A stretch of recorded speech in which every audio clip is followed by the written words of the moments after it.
Duel Review is brought to you by SpiderWolf.com. On today's Duel Review, it's The Cabin in the Woods. I'm RJ. And I'm Nick. Let's get to it.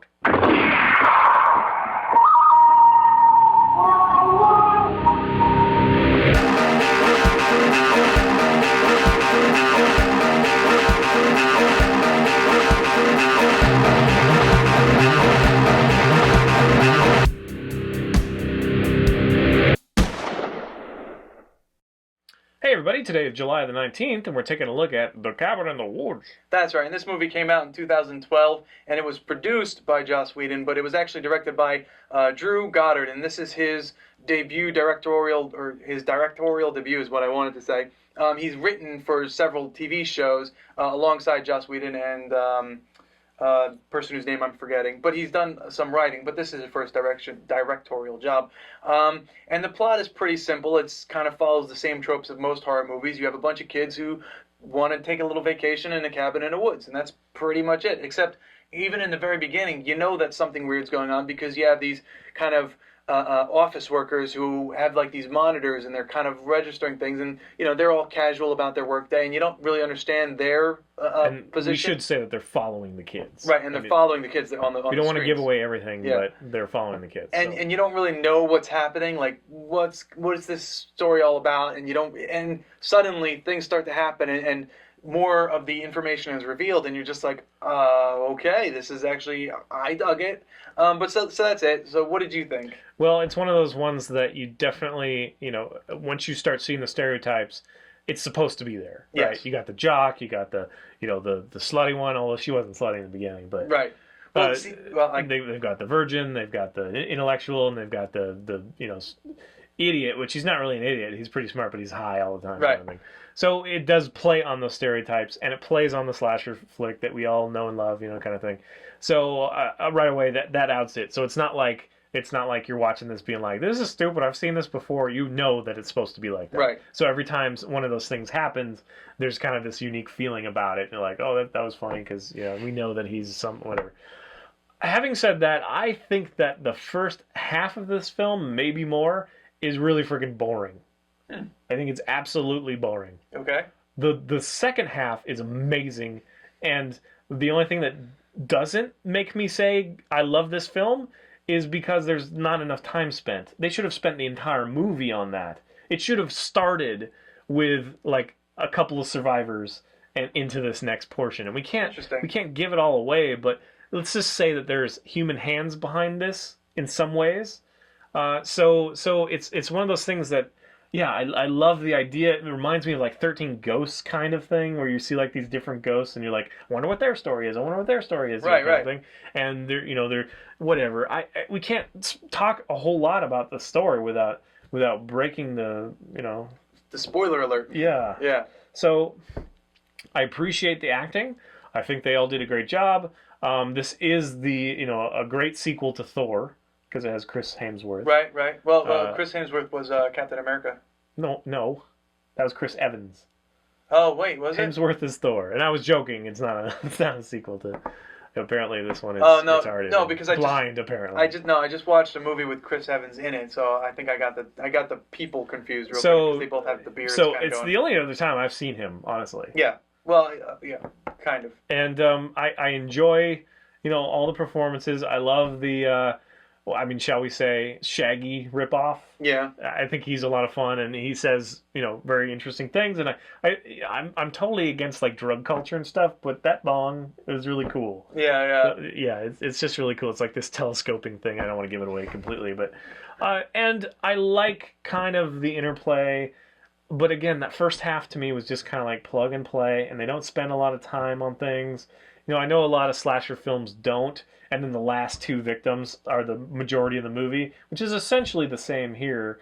But I didn't really care about any of these characters. They weren't really, I don't know. It's one of those things where I wish they had slowed down, taken some time. If this was a series, if it was like a 12-episode series, it would probably be amazing. Yeah. That's all. So overall, I'm kind of like, yes, it's worth watching, especially for the end half.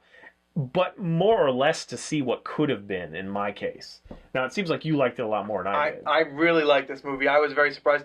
Now, I happen to like these kind of comedic/horror movies, where it starts off kind of... Evil Dead. And... Yeah, and one of the ones that we did was Behind the Mask, The Rise of Leslie Vernon. I thought that was a great movie. And this one kind of reminded me, but it wasn't really in that same vein. Tucker and Dale versus Evil. Tucker and Dale versus Evil is another great one, yeah.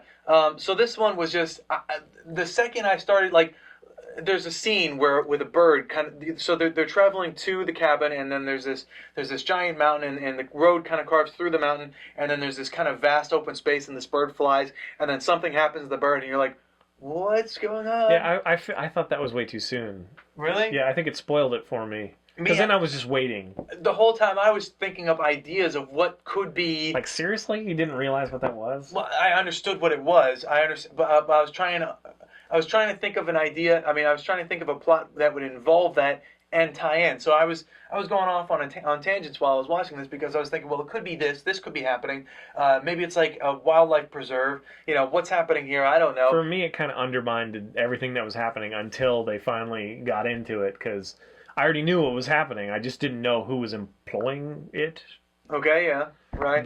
Or why. I think the motivation behind what they were doing was kind of interesting as well. I kind of got that too, though. That was pretty early on. I didn't get that early on. Well, you must not have been listening to them, because I thought it was... it. Well, they say it, but it sounded more like a reality show. You have this kind of behind-the-scenes kind of quality about this film, and the guys that partake in that are really fun to watch. Yeah. And it does... It's like you want to hate them because of what they're a part of, but they're endearing, and I don't know. It does have kind of that weirdness where it crosses that boundary. So you feel for one side, but you feel for the other, and I don't know. It is kind of a weird, kind of a fun movie that way. Yeah. But I still think that it's really more about what it could have been, or like the things that you fill in. Right. Because like the last part is awesome, because it's like, what is that? What is that? And obvious, some are obvious odes. Yes. Let's just say there's a lot of monsters in this. Yes. Some of them are obvious odes to other, like Hellraiser and that sort of thing. Mm-hmm. But yeah, every once in a while it's just like, dude, I want that story. Yeah. And you don't get it. That's the shame. Now, will they do a sequel? I don't know. They could, because it's been recent enough. Well, I don't know. I don't know if they really could, because they could totally do a series, and I would watch it every day. Yeah. It would be an awesome series. Yeah. So yes, constantly killing people.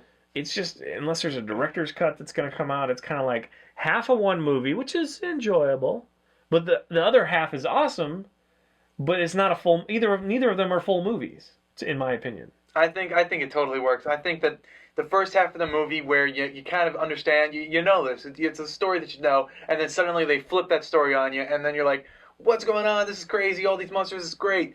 I think that made the entire story. And then the choice at the end, what do? I totally dug it. I thought this was a great movie. There were definitely at least 2 instances I can think of that were the most friggin' ridiculous things ever.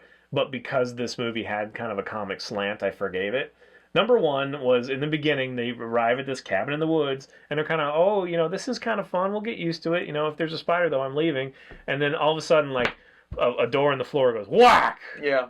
And they're just like, oh, maybe it was the wind. And like, seriously, you would leave. That's all I'm saying. Yeah, it's like, even totally if you weren't scared, you'd be like, what the hell was that? Or you'd at least search it and discover something. You know what I mean? That's How did it fly open? And then the second time is when he's like, we should stick together. And then something happens, and he's like, we should split apart. Yeah. That's stupid. Yeah. Because it makes no sense. Although, no, it doesn't. That scene specifically, I didn't like. But the fact that they were being manipulated in that way, I guess, without giving too much away, was interesting. Yeah. I mean, it doesn't ruin the film. Those 2 moments for me were kind of like, what? That should have been cut out in the writing. That's ridiculous. So that was lazy writing as well. But it is fun. Yeah. It is definitely a fun movie. I just wish there was more of the second movie that's in this movie. That's all. It's so cool. Yes, it is. Yeah. Kind of reminded me a little bit of what's that movie, Cube or something like that? Oh yeah. It definitely does. It reminded me of Resident Evil, that kind of thing. It's just, there's a lot of fun. So if you haven't seen it, you should go see it. Yes, I really agree. should. But you may agree with me that you wanted that last half of the movie to be the whole movie. Yeah. But that's all. I mean, they're both fun. Yes, they are. Again, the acting is great. There's a couple faces I've never seen before, a couple that I have seen before. So yeah, it's fun. Okay. right, guys. Thanks for watching. Please subscribe to our YouTube channel and follow our great playlists. Game Lab's been a lot of fun. Yes, it has, and please leave comments. We love comments, and you can help support us by buying our wares at spiderwolf.com. That's right, Nick. T-shirts, a card game, our print shirts, stories, and more. And if you're on Facebook, so are we. So find us and friend us, and if I'm online, I'll talk to you all day. It doesn't really matter. That's right. I'm also blogging fisk37.tumblr.com. I'm releasing character sheets, character updates. I'm blogging as characters, releasing updates of the Kickstarter, and a whole bunch of good stuff. I've been working on stuff for 10 plus years, so I'm starting to let it leak out there. So go support it, and yeah, if you like it, share it, and yeah, like me, comment, stuff. All right, guys. See you later. Dude! The crap! Next time, it's Marvel Now's Deadpool updates. So for nostalgia's sake, I've been watching a lot of reruns of Bill Nye the Science Guy. Ugh. Really? I used to love that show. Yeah, I guess I did too. I don't know if I loved it, but I love it. there was another guy, another science guy before him. Beekman's World? I used to watch that. I don't think that was it. I don't think that's Beekman's a World. cartoon. No. Beekman's World, he had this crazy hair, and he was always doing stuff. And there was like this giant talking rat or something. Maybe it was Bill Nye. I don't know. There was a science show that I did like, but I would never go back and watch them. Bill Nye, yeah. It is definitely dated, but I think it's still funny. I mean, Bill Nye is just hilarious. I mean, I watched some of his now stuff, some of his older stuff, and I saw a video not too long ago where he had like liquid nitrogen. He's doing like a presentation. He has the liquid nitrogen. You need more to do. Huh? You need more to do. Me? Yeah. What was I saying? Oh yeah. So Bill Nye was throwing stuff into the thing, and he had like graham crackers, and he would take the graham crackers and eat it, and steam would come out of his nose. It was hilarious. Fun times. Bill Nye looked great. I got the bow ties and everything. But probably we should. What did you think of Cabin in the Woods, by the way? You're about to find out. I'm about to find out. I guess I'm not. No, I still have one that didn't fire earlier on. So stupid. God, why have you forsaken me? I don't have to fight enough already. Seriously.